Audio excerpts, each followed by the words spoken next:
반갑습니다. 신유성입니다. 오늘은 갑골문자의 중요성에 대해서 알아보겠습니다. 갑골문자는 한자의 조상이고 동양의 많은 문화재나 유물에 새겨진 문자입니다. 전 세계적으로 갑골문자를 해독하려는 학자들이 3,800명이 넘는데 그 중에 단 한 사람도 해독에 성공하지 못했습니다. 그래서 갑골문자를 해독하기가 얼마나 어려운지 중국 안양 문자박물관에서는 무려 500억의 현상금을 걸었습니다. 이것은 춘추 전국시대 말기에 진나라 왕 영정 훗날 육국을 통일하고 진시황제가 되죠. 이 영정의 친아버지는 여부리입니다.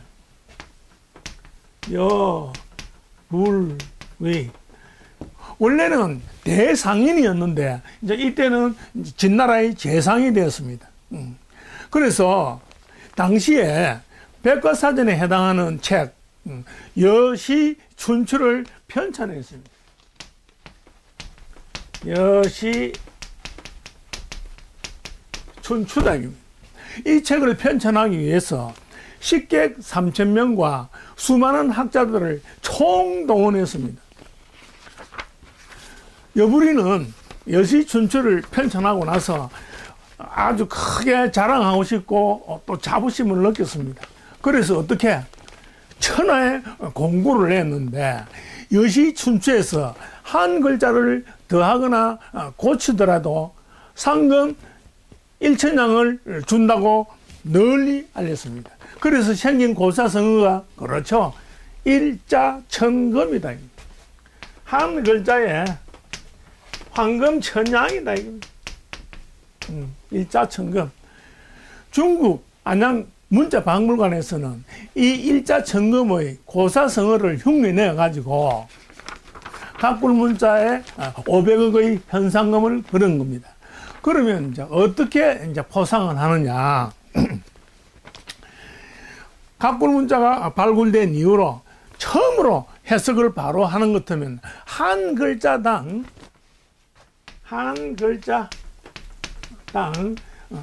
상금으로 중국 돈 10만 yuan, 우리나라 돈으로 1,700만 원이죠. 주고, 그 다음에 현재 논쟁 중인 갑골문자 한 글자당 5만 yuan을 준다고 난리 공모를 했습니다. 4년 전부터 계속 홍콩, 사우스 차이나 모닝 포스트지로 전 세계로 널리 공고를 했습니다. 나는 50년 동안 갑골문자를 깊이 연구해가지고 2006년도에 갑골문자를 모두 완전히 해독하는 데 성공했습니다. 여러분, 한국에서 세계 최초로 갑골문자를 완전히 해독했다는 것은 큰 자랑과 자부심이 아니겠습니까? 나는 한국의 자부심과 확신을 가지고 중국 안양 문자박물관에서 공모한 20자의 갑골문자를 완전히 해독해서 보냈습니다. 더불어 그들이 이해하기 좋도록 갑골문자 60자를 조작 원리로 알기 쉽게 풀어서 참고 자료로 더 보냈습니다.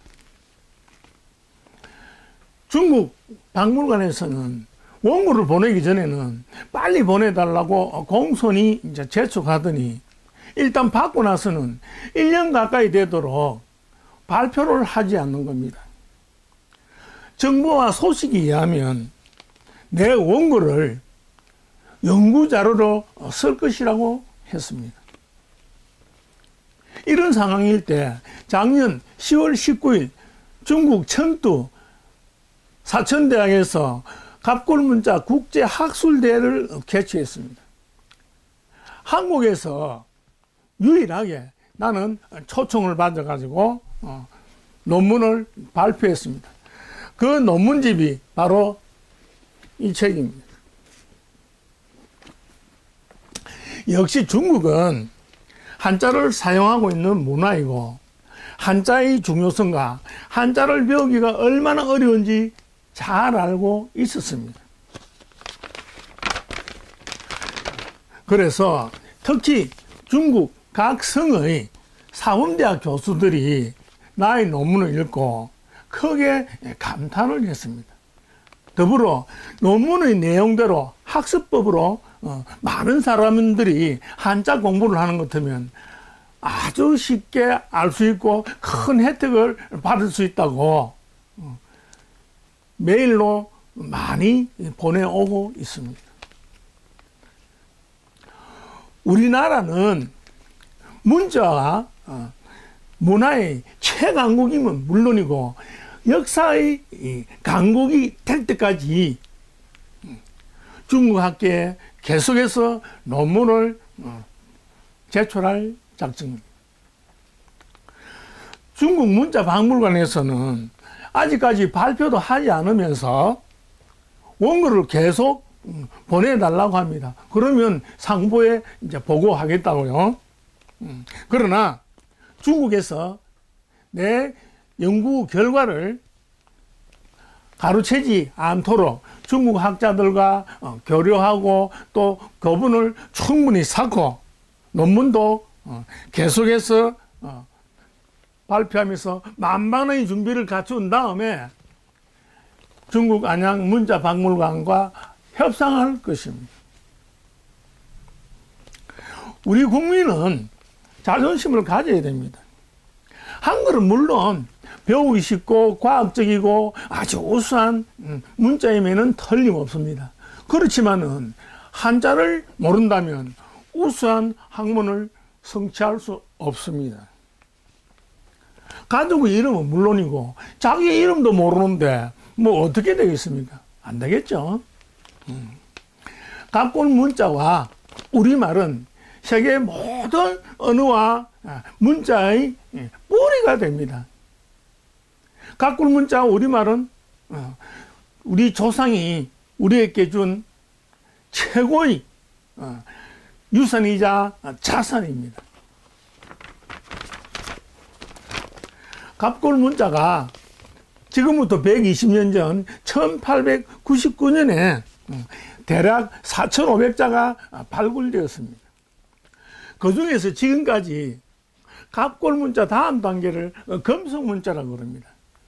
세발 감호 수치나 비석이 새겨진 글자라서 금속 문자라는데 몇 자냐? 대략 1000자 정도가 4,500자 중에서 겨우 1000자만 어때요? 그림으로 연결된 것만 찾았을 뿐이지 해독은 전혀 아니다 이겁니다. 각골 문자를 연구하는 학자들이 각골 문자의 그림조차도 제대로 모르면서 각자 자기가 생각하는 대로 주장만 할 뿐이지 논쟁만 할 뿐이지 해독하고는 전혀 관계가 없습니다. 그러면 각골 문자가 정확하게 해독이 됐는지 어떻게 할까요? 그렇습니다. 각골 문자로 붙어있는 글자들이 오늘날까지 쓰고 있는 한자들이 제대로 뜻이 풀어져야 되고 동시에 각골 문자가 있는 한자가 불어나서 발달된 한자가 전부 모두 서로 연결이 되어야 되는 겁니다. 예, 근데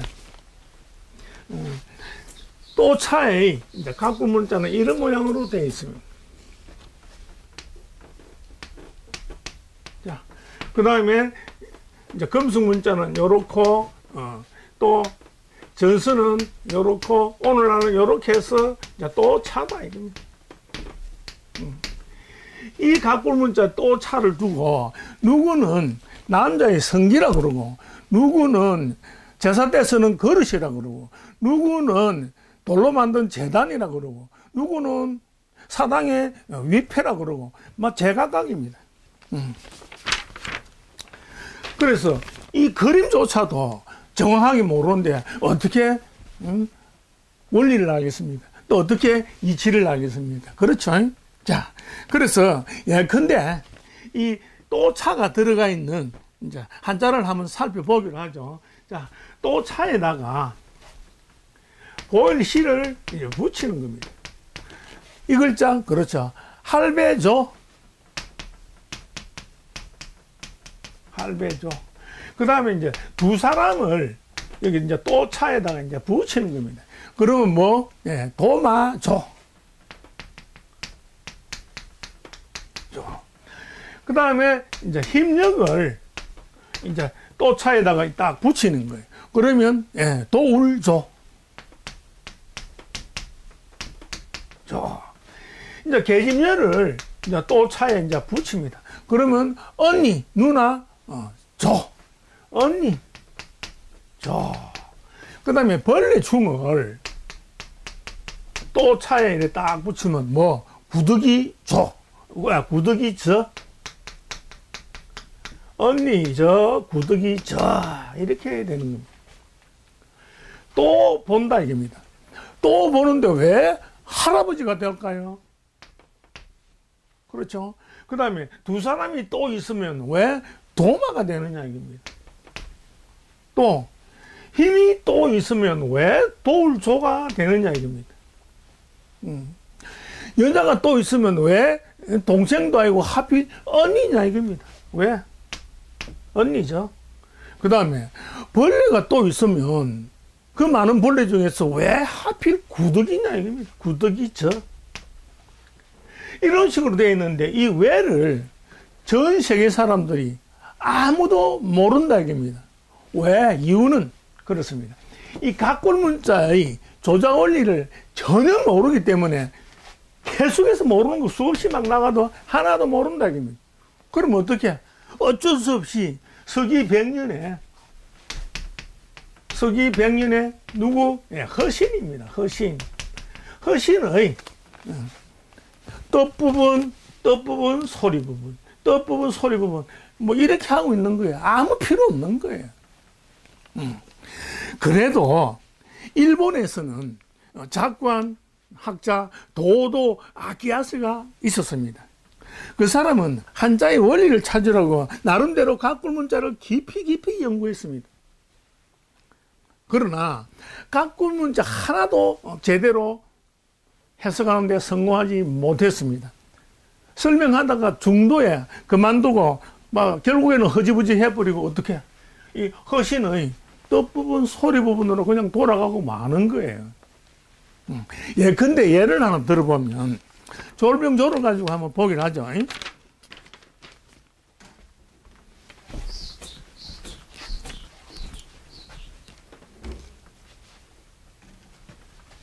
졸병졸이다, 이겁니다. 졸병졸. 졸병졸에다가 이제 돌이 붙으면, 예, 그렇죠. 부술쇠. 졸병졸에다 돌 붙으면 부순다, 이게. 부술쇠. 이래 되고. 그 다음에 졸병에다가 이제 닭유가 붙으면, 그렇죠. 취할취. 닭유가 졸병졸과 이제 붙으면 술 취하다, 취할, 취, 이래 되고. 그 다음에 이제 개견, 개견인데, 요렇게 모양이 변하죠. 개와 졸병을 이렇게 합치면, 졸지에 갑자기, 졸, 이렇게 되는 겁니다. 그런데, 이 도도 아키야스는 각골 문자는 반드시 이제 그림으로 보고 풀어야 되는데, 어떻게? 이 글자를 가지고 여기서 힌트를 얻어가지고 이제 풀려 하는 거죠. 그래서 어떻게? 돌을 작게 하면 어떻게 됩니까? 가루처럼 작게 되겠죠. 그래서 돌을 부수면 작게 가루처럼 부서진다, 이겁니다. 그래서 아하, 요 졸병졸이란 게 작다는 뜻이 있구나. 요렇게 해가지고 찾아내긴 했는데 맞기는 맞아요. 그런데 도도학교에서 머릿속에는 가루처럼 작게라는 게 딱 머리에 박혀있기 때문에 어떻게 푸는지 보죠. 그러면 이 취할치는 사람은 몸의 전기가 가루처럼 작게 흩어진다고 하는 거예요. 뭐 이상하지 않아요? 술 취하면 기분 좋은데 무슨 가루처럼 흩어집니까? 좋아요. 그것도 그렇다고 치더라도. 요 갑자기 저런 모르는 거예요. 그냥 어떻게? 끝부분, 소리 부분, 뭐 이렇고 많은 거예요. 이 졸자가 굉장히 많이 나가는데. 그래서 우리는 어떻게 풀어야 될까요? 그렇죠. 각골 문자로 풀어야 된다. 자, 각골 문자, 졸병경은 어떻게 생겼느냐 하니까, 요렇게 생겼습니다. 자, 이 글자, 옷의죠. 옷의다, 이거지. 옷의인데, 각골 문자는 어떻게? 딱 이렇게 생겼다. 자, 여기다가, 요런 모양이 있어요. 뭐냐니까, 졸병의 갑옷 윗옷을 가죽끈으로 졸라 맸다. 이 글자가 바로 졸병졸이다. 군대는 어때요? 대장이 있죠? 대장이 있다. 대장이 있고, 졸병은 이름도 없어요. 그래서 무명소졸이다. 그래서 이 졸병졸은 혼자 있을 때만 졸병이고, 다른 글자와 결합할 때는 숨은 뜻이 반드시 있다 했죠. 역할이 군대에서 졸병은 작다 이겁니다. 그래서 자, 돌에다가 졸병종을 보태는 거예요. 그러면 돌 졸병이 아니고, 그렇죠, 돌을 작게 하려면 어때요? 부순다 이겁니다. 그래서 부수새가 되고, 그 다음에 이제 닭유를 졸에 이래 보탭니다. 그러면 여기 원래 닭이 아니고 술단지다 이겁니다. 술단지 술을 요 밑에 작게 남기고 다 마셔버린 거죠. 술 많이 마시면 어떻게 돼요? 취한다 이겁니다. 그래서 이래 되고, 그 다음에 이제 개하고 이제 졸병 작다 이건 어떻게 풀면 좋을까요? 작다 개, 그렇죠. 작은 소리도 들리지 않는 한밤중에 개가 도둑을 봤는지 갑자기 짖는다 이겁니다. 그래서 갑자기, 작은 게 강아지가 아니고 작은 소리도 안 들리는 밤중에 개가 갑자기 짖는다 이겁니다. 그래서 갑자기 졸, 이런 식으로. 그래서 졸이 아무리 많이 나가더라도, 그렇죠, 전부 요 작다는 숨은 뜻으로 풀면 쫙 풀어지게 된다 이겁니다.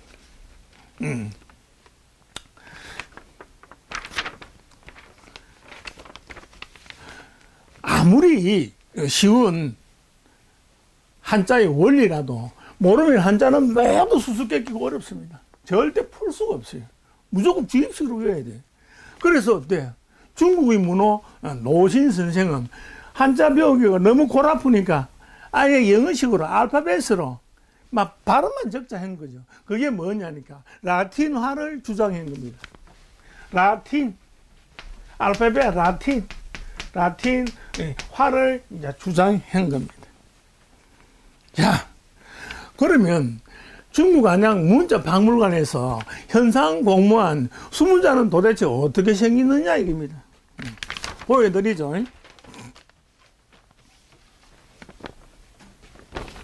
딱 이렇게 생겼습니다. 갑골 문자 현상금 500억을 검색해 보면 여러분들도 이 그림을 볼 수 있습니다. 자, 이 그림 중에서 몇 자를 제가 이제 설명하기로 하겠습니다. 그런데 이 설명하기 전에 중요한 것은 뭐냐? 문자의 발달 순서를 꼭 알아야 됩니다.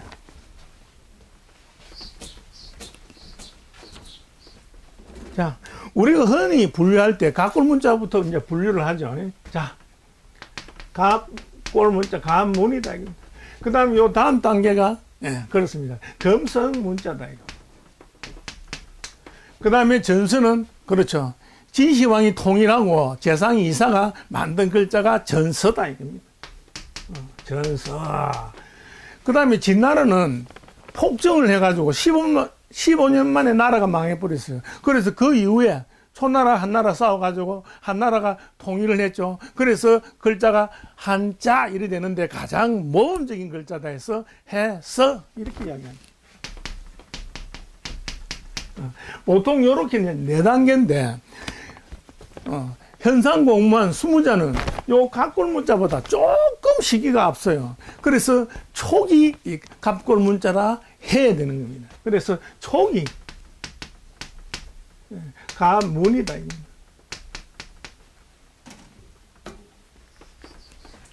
좀 다르기 때문에 좀 뚝 띄어가지고 초기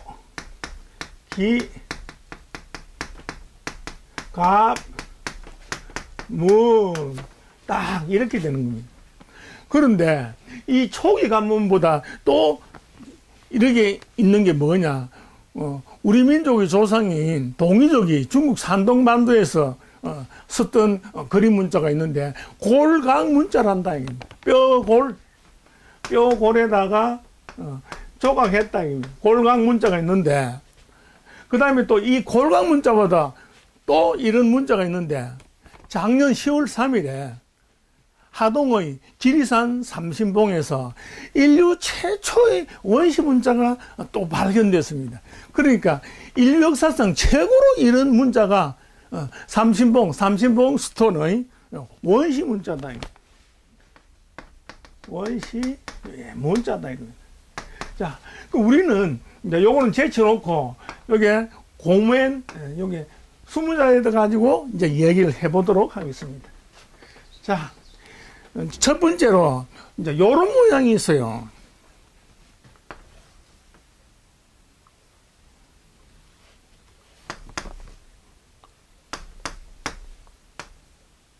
자, 여러분 뭐로 보입니까? 그렇습니다. 잘 모르겠죠. 요거는 이제 얼굴이고 얼굴이 모자인데 옛날에 축제나 제사 때 제사장이 위험을 갖추려고 엄청난 큰 모자를 쓰고 있었어요. 그래서 여기 이제 갑골 문자로 들어오면서 이제 어떻게 발달했냐니까 요렇게 좀 폼 나면서 모자로 형태를 갖춥니다. 갖추고 요 제사장이 여기 사람이 여기 모자를 엄청 크게 이제 쓰고 있는 거죠. 그 다음에 이제 금속 문자로 이제 발달하는데 요 관문은 한 5,000년 정도 됐습니다. 그리고 초기 관문하고 거의 같이 한 5,000년 정도 되고 요 금속 문자는 한 3,500년 정도 됩니다. 그 다음에 이 전서는 진시황이 통일된 게 BC 221년이죠. 그러니까 한 2200년 정도 되고 15년 후에 또 이게 해서가 생겼으니까 뭐 거의 같이 2200년 정도 보면 되겠죠.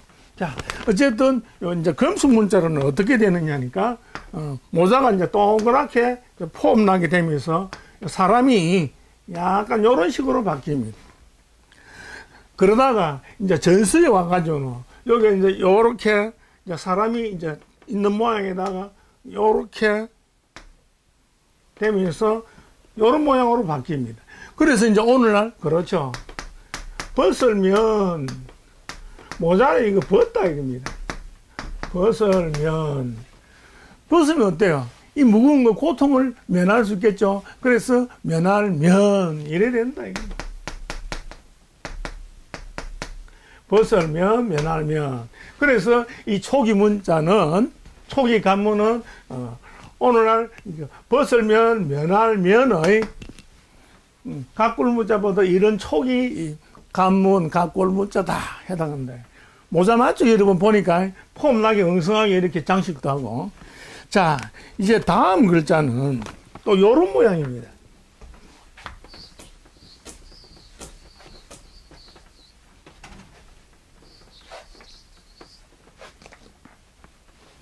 딱 이래가지고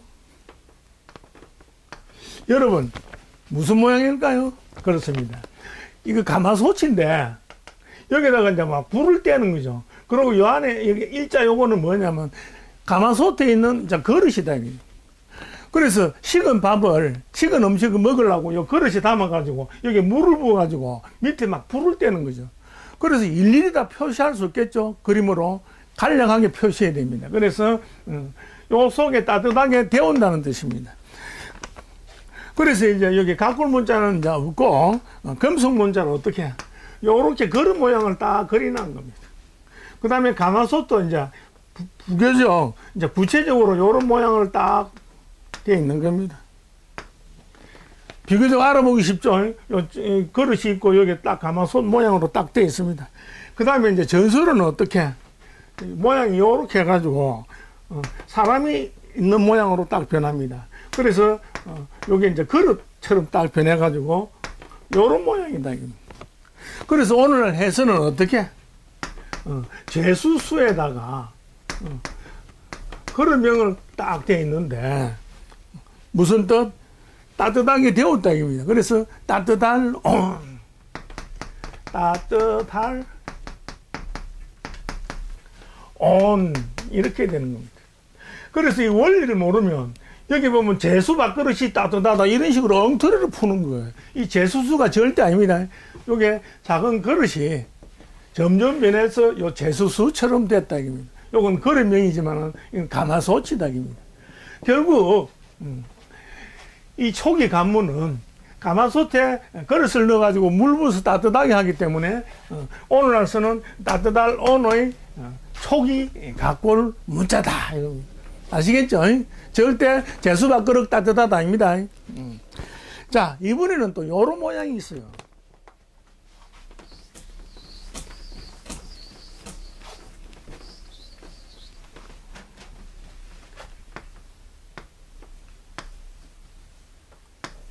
자, 여러분 한번 상상해 보세요. 무슨 글자일까요? 자, 요거는 뾰족하니까 화살 같죠? 요거는 화살이 있으니까 활을 이렇게 굽히가 쏘니까 하는데 요거는 뭐 꼬리 달린 짐승을 이렇게 간단하게 표시했다. 즉 꼬리 있는 짐승을 화살로 쏴가지고 이제 사냥한다 이런 뜻입니다. 그래서 이제 각골 문자는 어떻게 되느냐, 활을 이제 그리는 겁니다. 해서 이제 화살이 탁 튀어나가는 모양, 요렇게 한 겁니다.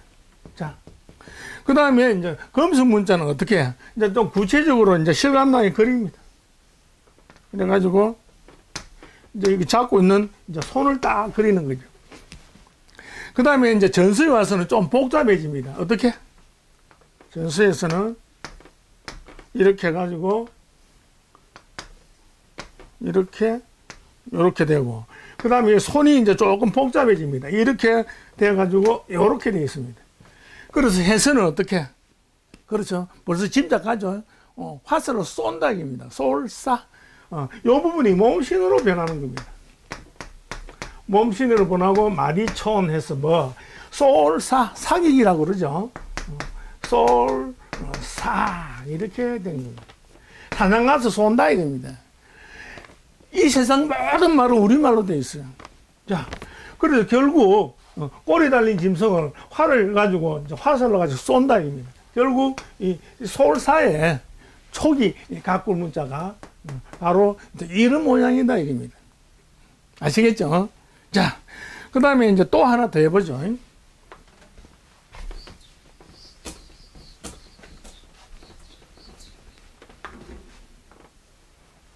자,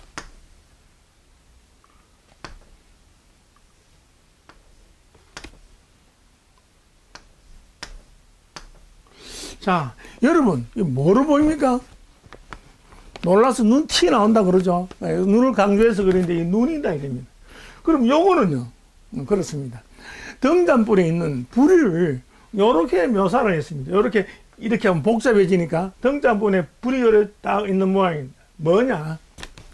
깜깜한 어두운 밤중에 방에 들어가서 등잔불을 탁 켜니까 눈이 확 밝더라 이겁니다. 그래서 밝을 명이 되겠죠. 그 밝은 명인데 어떻게 변하느냐. 처음에는 등잔불에 눈이었는데 그 다음에 밝으니까 어때요? 등잔은 옛날에 그 귀한 기름이고 힘들었어요. 자동적으로 밝으면 어떻게 하겠어요? 그렇죠. 달빛이 창문 봉창에 비치면 그냥 밝은 겁니다. 그래서 여기서 요 눈이 이제 봉창으로 바뀐 겁니다. 각골 문자에서는 요렇게 해가지고 반달을 딱 그려놓은 거예요. 기름 없어도 이제 밝다. 그 다음에 이제 금속 문자에서는 요렇게 해가지고 창문이 딱 되어 있고 반달이 이제 그대로 들어가는 겁니다. 반달에 달의 그림자를 요렇게 표시해 놨습니다. 실감나게. 그 다음에 전선은 어떻게 하느냐. 전선은 요런 모양으로 되어 있습니다. 요렇게 해가지고 반달은 그대로 그림자 요렇게 되어 있습니다. 그래서 오늘날 요게 날일자로 변했다. 달울자. 그래서 발글 명 이렇게 된 겁니다. 결국 오랜 세월 지나면서 눈이 결국 어떻게 창문으로 변해가지고 결국 날일자로 변했지만 밝았다는 뜻은 똑같은 겁니다. 결국 이 밝을 명의 초기 가꾼 문자는 등잔불을 켜가지고 눈이 밝게 본다는 뜻에서 점점 봉창으로 변하고 이렇게 변화됐지만은 역시 밝다는 뜻입니다. 자, 이번에는 마지막으로 이런 모양이 있습니다.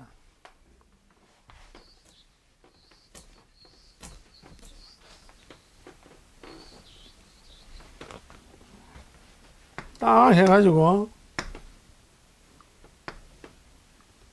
자, 여러분, 뭐로 보입니까? 잘 모르겠죠? 그 다음 그림을 보면 알 수 있습니다. 가꿀 문자에서 딱 이래 되어 있습니다. 그렇죠?